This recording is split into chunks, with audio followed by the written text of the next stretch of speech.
inuu noqdo qisada marka hore duuduubhaan haddaanu tilmaamay sida axaadiista saxiixu muslim iyo tirmidi iyo nisaa iyo keyrkoodba kusoo arooray waxaa nabigu tilmaamaya boqor baa jiray boqoradii hore ka mid ah qur-aanku inta badan ama nusuustu inta badan ma tilmaamto qisaska sidan bini aadamku sheekada u qoro bini aadamku wuxuu ihtimaam siiyaa qofka magaciisa wakhtigu meeshuu ahaa goortay qisadu dhacday magaaladii ay ka dhacday waxaasi muhiimka maaha qur-aanka iyo sunnadu markay inta badan ka warramayaan waxay ka warramaan qisadu namuda tusaalaha ay tahay meesha tusaalaheedu ku jiro ayan kan qofkii ay ku dhacday qof magacu doona ha yeesho magaalada ay doonta ha haato wakhtigu doona dhacdadan inay sidaa u dhacda qiimo samaynaysaa ama afraaddii samaysay wax badan lagama warramayo wuxuu nagu leeyahy dadkii idinka horreeyey boqor baa ka mid ahaa boqorkaasi wuxuu lahaa sixiroole sixiroolihiisii baa gaboobay dabeetana wuxuu ihi waan gaboobo waxaa laga yaabaa inaad jashaydii dhowdahay waxaad ii keentaan wiil yar oo fahima yacni hore wuxu fahmaya oo fatin ah intelligent ah oo laqin ah yacni daakiradiisu fiicantao wixii loo laqimo qabanaya saddex eray baa meeshan ku jira boqor saaxir iyo wiil boqorada daalimiinta inta badan haddii aanu ilaahay xoog ugu xidhnayn bini aadamku inta badan qeybka uu ka baqaa maqanaha dabeetana wuxuu u adeegsadaa markii aanu ilaahay ku xidhnayn caraafayn iyo faalfaalin iyo waxa kan waxaa laga yaabaa dadku inay moodaan berigii hore zamanuljaahiligii iyo imika technology alle kuwa technologyga adeegsadaa kuwan wadanadan hadda dowladaha waaweyni ka jiraan ayaa caraafiinta iyo kuwa qeybka ka warramaya waxaana guryaha cad iyo guryaha cas iyo guryaha la sheegay oo dhan waxaan aada ula yaabay oo ka warramaya jack shiragii xukumi jiray france 14 sano madaxweynaha ka ahaa ayaa waxay yidhahdeen ceeba hadda lasoo saaraya waxaa ka mid ah niman madmadoobo afrikaan oo kuwa anfaaliyaaba intuu afrika ka keensaday intuu madaxweynahay oo dhan guriga madaxtooyaday deganaayeen barjedka dowladdana waxay ugu qoraayeen la taliyayaal mustashaariin inay u yihiin madaxweynaha waa faaliyaashiisii si dowladdu lacagta u siiso waxay dhahdaan maantadan aynu joogno dunida jaraa-idka iyo waxa la iibsadee ugu tirada badan le waxaa ka mid a kuwa faalka iyo buruujta iyo xidigska iyo waxaa ka warrama marka khuraafada bini aadamku inta badan kama tago haddaanu caqiido saxiixa yeelan walow uu cirka u diro gantaalo waxaa la tilmaamaya xadiidkani markaa boqortooyadaasi inay lahayd niman faaliyayaal oo wuxuu sheega faaliyahii waxaa kaloo uu xadiidkani tilmaamaya dadka ahlu baatilka ahi se iyana ugu xidhxidhan yihiin baatilku inuu waaro oo sii socdo kani waa sixiroole baatil wada da-diisiina way gaadho uu dhimanayaa laakiin wuxuu rabaa sixirkan iyo farsamadan inay sii socoto saa daraaddeed bu wuxuu leeyahay halay doono wiil yaroo caqli badan oo fahmo badan oo waxqabasho badan oo waxa loo diro aan ilaabaynin halay raadiya buu leeyahy wuxuu rabaa in mabaadi'diisu faafto idan dunidan aynu ku nool lahay aadanaha jooga loolanunbu ku jiraa mid khayr faafinaya mid shar faafinaya wax cidlaas ka fadhiyaa waa yaryihiin cid waliba wixii ay rumaysan tahay daweydika dunidan arkaa qaanuunadu kolba qolada codkoodu soo batee siyaasiyiintu ay ka shakiyaan unbuu systemka waxbarasho iyo qaanuunada iyo waxa kani uu waacda imka LGBT iyo kuwa kan iyo waxaan dhan maxaa ka dhigay in dowladuhu ka dambeeyaan caynkan waa dadka batay dadka waxaan raadinayaa batay cod bay leeyihiin dowladuhu iyo siyaasiyiintu ay ka cabsanayaan oo ay rabaan inay helaan kuwa xuquuqdooda in la siiyo oo qaanuunka la mariyo kan la mariyo idan bini aadamka dunida ku nooli loolankaasi ku jiraa cid waliba waxay aaminsantahay waxay rabtaa inay meel mariso hore u socdo ninkan sixirooli wuxuu leeyahay markaa wiil yaroo fahmadiisu fiican tahay waxqabadiisuna daakiradiisuna wixii loo laqimana xejinaya ii doona waxaa muuqata in wiilkii la raadiyo lasoo helay dabeetana sixirooli baa loo geeyay inuu sixirka baro wiilkii dariskiisii sidii usoo qaadanaya sixiroole ugu tegayey ayuu meel dhexe wuxuu ku arkay wadaad sawmaca ku jira mank wadaadadan intay bulshada iskaga tagaan raahibiinta noqdo iska cibaadaysta nin wadaado sawmaca ku jiro arkay ninkiiba la fadhiistay ninkiiba wuxuu sheegay diin xaqa iyo tawxiid iyo buuga warraba ninkii dhalinyarada tawxiidkani wuu la fiicnaaday iyo ninkani wuxuu ka warramayo xaggana dee daris iyo iskuul buu ku jiraa looga baahan yahay inuu si fiican u barto wuxuu sameeyey markuu gurigooda ka yimaade uu kusii socdo sixirhoolaha wuxuu la sii yaro fadhiistaa wadaadka xoogaa buu ka dhigtaa dabeetana wuu dhaafaayo wuxuu tagaa sixirhoolisyo uu kasoo dhigtaa markuu sixirhoolaha kasoo noqdo ee uu guriga kusii socdana waa la sii fadhiistaa wadaadka waxoogaa kaleu kasii akhristaa dabeetana gurigoodiibuu tagaa sixirhoolihii baa wuxuu dareemay wiilku inay yar habhabsaamayo waktigii dabeetana waa maagay oo inankii waa la dilay reerka laftiisa waxay dareemeen inuu yaro habsaamayo wadaadkiiba ku yidhi nin waxaad rabtaan inaan waxaan dhegaystana waan doonayay dee sixirkii iyo gurigii labadiibana dhib baa ka jirta waa lay tumayaa wuxuu wadaadku ku yidhi sababtay doonaan wadaadadu markay sharxayaan ha u sharxaane markaad sixirhoolaha u tagtana waxaad tidhahdaa war guriga ku habsaamay reerkaa yara habsaamiyey marka aad guriga ku socotana qolada guriga waxaad ku tidhahdaa deriskii baa nala yaro dheeraado sixirhoolihii ayaan maanta ku habsaamay wiilkii farsamadiisii buu samaystay dabeetana arrinkiisii buu iska watay wiilkani waa ghulaam af carabiga ghulaamka waxaa la yidhaahdaa qofka xaddu tamyiiskana dhaafay buluuqana aan gaadhin yacni 7 jirna waa ka wenyay 15 jir meelahana ma gaadhin yacni waa teenager 13 12 10 somewhat like that weeyaan wiilku durustiisii buu iska qaataa xaggana xaq baa loo dhigaa xaggan kalena baatilkaa loo dhigaa akhiiran wiilkiiyo wixii uu baranayay baranaya ayaa magaaladii bahal baa ku soo baxay xadiiska qaarkood libaax bay ku sheegayaan dabeetana dadka cabsi geliyey wiilkii baa wuxuu yidhi haddaan kala ogaanayaa labadan madraso tawarkeedu sax yahay dabeetana intuu dhagax qaatay buu wuxuu yidhi ilaahay waxaan ku weydiisanayaa haddii wadaadkaasi waxa uu dhigayaa ay ka khayr badan yahin oo agtaada lagaga jecel yahay ninkaa kale sixirhooli wuxuu sheegayo ilaa uu dhagaxayga yar ku dil daabadaas buu yidhi ilaahay buu u baryey dabeetana bahalkii buu dhagaxii ku dhuftay ilaahay waa ku dilay waa dhintay wadaadkii buu yimi oo arrinkii buu sheegay inta magaaladii waxa bajiyey bahal dabeetana saasaan yeelo ilaahay baan beriyo dhagaxaasaan ku dhufto waa dhintay wadaadkii inankii wuu tashjiicay wuxuu yidhi waryaa maanta adaa iga fadli badan waxaanan filayaa in lagu itixaami doono ibtilaa inuu ku soo gaari doono ibtilaagaasi maalinta kuu yimaado niyow hay sheegin waxay dhahdaan wadaadkani 2 qadiyadood buu inanka u sheegay markan mid wuu tashjiiciyey qofka bini aadamkii markuu wax qabto ee wax saxa uu waliba qabto in loogu mahadnaqo lagu tashjiiciyaaba fiican qofka la qiro inuu waxa ka sameeyey inta Soomaaliya tiraahdo la shukra cala alwaajib sax maaha waxa saxa qofku hadduu wax wanaagsan qabtay in la dhiiri geliyo waxa saxa macallinku inuu isku dayo ardaygiisu inuu isaga dhaafi karo ka kori karo oo ku farxo inaad weligaa dadka luqunjibaadh ku haysato tiraahdo cidina iyo anigay soo gaadhin meeliina hoose marmara waana reerka u wadaade idinku maaha sax sida saxda ah waxa weeyaan inaad ku faraxdo dadku inuu mustaqbal yeesho intaad adigu garanaysay in ka badan hadday gartaan inaad ku amaado bulshaduna saasay ku horumartaa marka ay hore u socotee dadka hore loo wado idan wadaadkani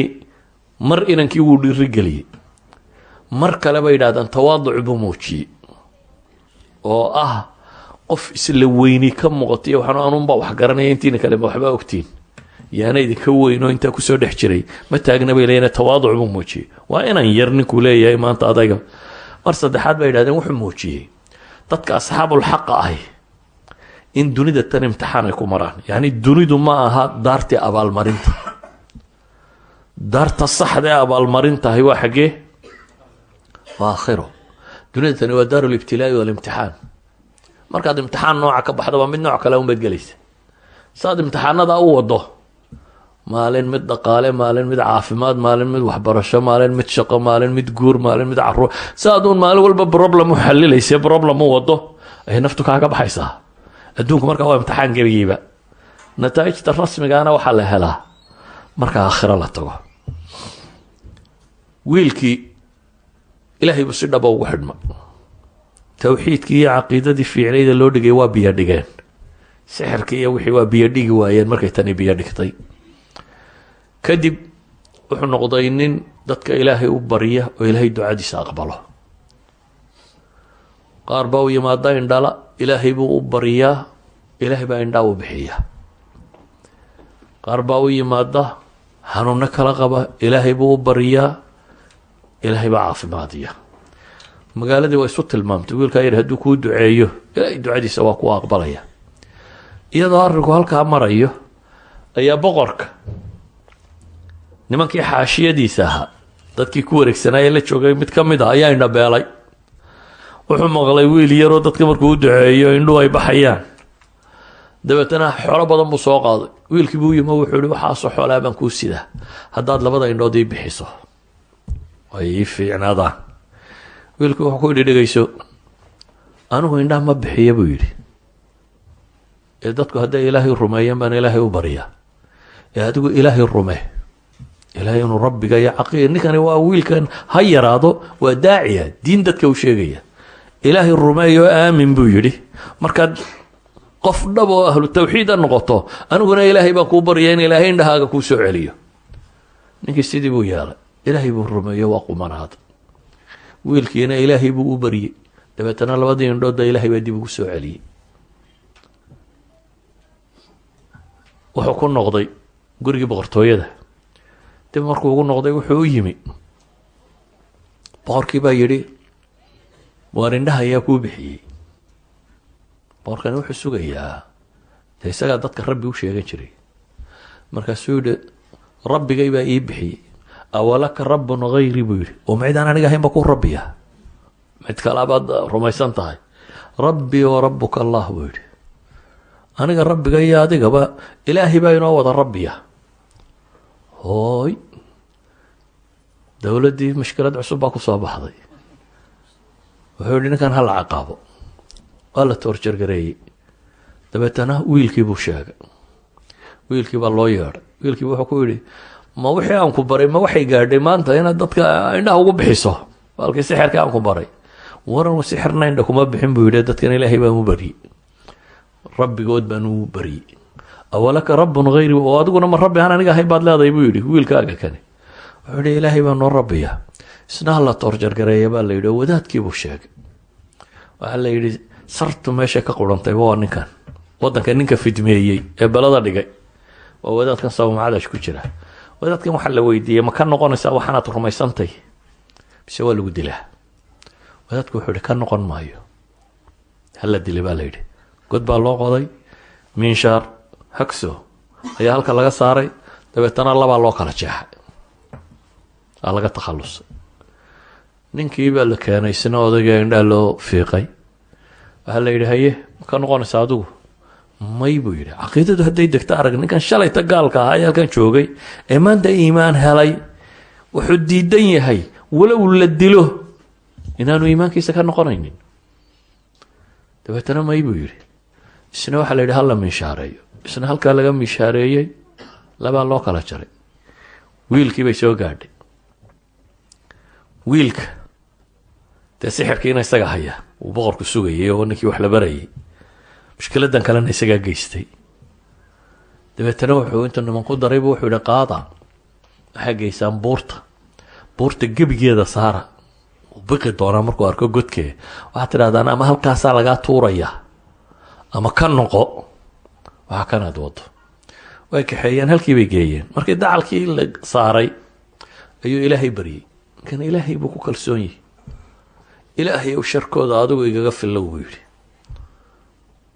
buurtii baa gilgilantay, nimankii baa ilaahay ka daadiyay askarta ahaa. isagii baa badbaaday, u soo noqday. iskamuu tegin wiilkan iyo mays odhan gaalkii ilaahay baa kaa badbaadiya baxso. ninkani waa nin diin xambaarsan oo raba bulshada tan inuu bedelo. boqorkiibuu ku soo noqday. way kan buu yidhi. boqorkii wuxuu yihi maya ciidankaan kugu daray, ilaahay baa ku fillaaday buu yidhi. ciidankan u diyaariyo wuxuu yihi doontaa qaata wiilkana saara badweynta geeya waxaad tidhahdaa ma ka noqonaysaa hadduu diido badda bartankeeda dhiga buu ku yidhi waa la kaxeeyey baddii baa la geeyey ma ka noqonaysaa baa la yidhi ilaahay oo adigu sharkooda igaga fillow buu kuwina ku ducaystay doontii baa qallibantay nimankii waa dhinteen isagiina ilaahay waa soo badbaadiyey waa soo noqday boqorkii buu u yimi haddana waar meeye buu yidhi raggaa kugu daray ilaahay baa ku filaaday buu yihi kuwaana boqoroo ma rabtaa buu yidhi inaad idisho haa buu yidhi sidaad ii dili kari lahayd baan kuu sheegayaa buu yidhi dadka o dhan isugu yeedh magaalada degan dabeetana meel markaad isugu weedho aniga tiirka igu xidh kadib aanse qaado jucbadaydaa leebabka ku jira arooskii uu halka ku sitay xabad kala soo baxa gantaalkaa yar ama leebkaa kala soo baxa dabeetana markaad qaansada saarta leebkaa waxaad tidhaahdaa bismi illaahi rabbi lghulaam magaca allaan cuskaday ghulaamka rabbigiiya intaa dhe buu yidhi markaasumaad ii dili kartaa si kaleood ii dili kartaa ma jirto dadka muxuu ku leynayay ilaahay baa noo rabbiya soo maaha laakiin nimanka siyaasiyiinta hadday dantoodu gasho markaana uu iska odhanaya dadka wuxuu ku leynayay waxaan wadadii ku dhinteen ilaahay baa noo rabbiya buu dadka ku laayay iminkana wuxuu rabaa inuu inankan dilo laakiin dantii waxay ka gashay inuu yidhaahdo maxay bismi illaahi rabbi lghulaam dadkii oo dhan bu isugu yeedhay meeshii baa wiilkii lagu xidhay sidii uu sheegay buu qaansadii u qaatay dabeetana waa baashii waa ku riday wuxuu ugu ducaystay magaca allaan u cuskaday oo wiilkan yar rabbigiiya leebkiibuu ku ganay halkaasuu kaga dhacay dhafoorka wiilkii yaraa halkiibuu wiilku gacanta saaray waa dhintay magaalada dadkii joogay waxay idhahdeen wiilkaa mar haddii laba dili kari waa in rabbigii loo cuskado mooyaane aamanaa birabbi lghulaam bay idhahdeen marka annaguna wiilkani rabbiguu rumaysanaa ayaanu rumaynay bay idhaahdeen boqorkii baa loo yimo waxa lagu yidhi wixii aad ka baqaysay soo maaha inuu diini faafto dadkani diinta rumeeyo tii baa dhacday baa lagu yidhi wixii aad ka baqaysay wuxuu yihi waxay yeeshaan magaalada sekad walba godad ka qoda dabeetana dab ku shida xaabada dugdhiga markay holaacdo guryaha dadka ka soo saaro waxaad tidhaahdaan ma ka noqonaysaan mise waa laydin gubaa wixii ka noqda sii daaya wixii kalena guba dadkii markii meeshii la tubay ee la ydhaha ma ka noqonaysaa may bay yidhaahdaan ilaahay baan rumaynay waa lagu ridaa akhiiran waxaa soo gaadhay qof dumar ah oo ilmo yar naaska jaqsiisanaysa markii ay meeshii timi bay waxoogaa dib isu yara geejisa ilaahay wuxuu ka hadlayay ilmaheedii yaraa waa 3 ghulaama uu nabigu lahaa iyagoo dharabta saaran bay hadleen nabi ciise ka mid ah wiilka yar baa ka mid ah jurayj wiilkii looga hadlaya ka mid ah waxay ilmihii yaraa baa ilaahay ka hadlayay dabeetana wuxuu ku yidhi maxay yaa ummaah isbiri fa innaki cala alxaq hooyoy sabir xaq baad ku sugantay buu leeyahy kii naaska nuugay hooyoy sabir xaq baad ku sugan tahay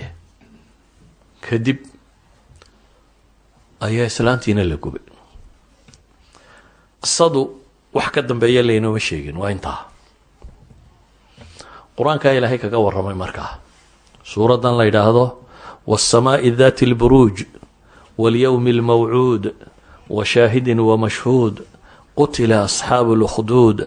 annaari dati اlwaquud id hum calayha qucuud whm clى ma yafcaluuna bاlmuؤminiina shuhuud wma naqmuu minhm ila an yuؤminuu biاllahi اlcaziizi اlxamiid aladi lahu mulku الsamaawaati wاlأrض wallahu clى kuli shayin shahiid in aladiina fatanuu اlmuؤminiina wاlmuؤminaat ثuma lam yatuubuu falahum cadaabu jahannama walahum cadaabu اlxariiq in aladiina aamanuu wacamiluu الصaalixaat lahum jannaat tajri min taxtiha اlanhaar dalika اlfawz اlkabiir ilaahay waa dhaartay samadan burjiga abraajta leh iyo shaahidki iyo mashhuudki iyo yowm lmawcuud saddexdaa waxbaa ilaahay ku dhaartay markuu dhaartay kadib baa ilaahay wuxuu yidhi waxaa la nacdalay oo ilaahay naxariistiisa laga fogeeyey qoladii godadka u saaxiibka ahay markaasa haddana la yidhaha annaari daati lwaquud kuwii dabka u saaxiibka ahaa waxa lagu huurinayo wadta waa goorma id hum calayha qucuud baa ilahay yidhi qoladani waxay ahayn ku dadkan saadiyiinta la yidhaahdo saadiyiinta waxa weeyaan dad ku raaxaysta bini aadamka tacdiibkiisa waa nooc mutaxawish yani halka ugu dambaysa bini aadamnimadu markay inxiraafto ay gaadho weeyaan inaad daawato bini aadam la cadaabayo riwaayadihii romanska la dhigi jiriya maxaa la sameeyaa libaaxyaa meel lagu xareeya deetana dad baa loo soo tuuraa waxaa la daawadaa sida maxay uu googoosanaya libaaxu dadka uu u leynayaa la daawadaa ama ninkusuu libaax isge waxay dhahdaan toorjarka bini aadamka inaad ku raaxaysataa waa meelaha insaaninimada ugu dambeeya nimankan ilaahay wuxuu ku ceebeeyey gubis qura maaha kuwii dadka gubayey ee marka la gubayana dul fadhiyey baa ilaahay yidhi markhaatiga ka ahaa id hum calayha qucuudun wahum calaa maa yafcaluuna bilmu'miniina shuhuud soo xaadiray baa ilaahay leeyay waxaa kaloo ilaahay ku tilmaamaya dadkaasi wax dembiyo ay galeen inay jirin inay maxay ilaahay uun kelinimadiisa rumeeyeen mooyaane qisada tani markaa waxay sheegaysaa kow batalka geesiga qisadan matalaya waa wiil yar waxay tilmaamaysaa insaanku inuu yahay waxa wax bedela hadduu xaqa haleelana xataa hadduu yar yahay inuu wax bedeli karo magaalo dhan iyo dowlad dhan iyo boqortooyo dhan waxa gelgilay ee dadkaa dhan muslim ka dhigay waa wiil aan weli qaangaadhin sida qisadani ka warramayso wiil aan weli qaangaadhin laba qisadani waxay sheegaysaa qofka haddii xaq iyo baatilka si siman loogu bandhigo inuu xaqu koraynayo laba aqoon-yahan baa wiilkan helay oo mid waliba farsamadiisa u daacad yahay garanayana midna sixirkan iyo baatilkan iyo waxa ka khabiir ku ahaa oo waxbarayo waddankao dhan looga yaqaano inuu yahay saaxirkii boqortooyada ka kalena rahib diinta garanaya buu ahaa fitrada bini aadamku markaa abuurka bini aadamku wuxuu u janjeedhaa xaqa haddii si siman loo soo bandhigo innaga waxayna haysta baynu soo tilmaamnay qayb dad la tababaray ayaa soo bandhigaya wakti ku filanna waa la siinayaa qofka bini aadamkii waktigii ugu habboonaa ee wax qaadan karayeyna waa lagu barayaa waa system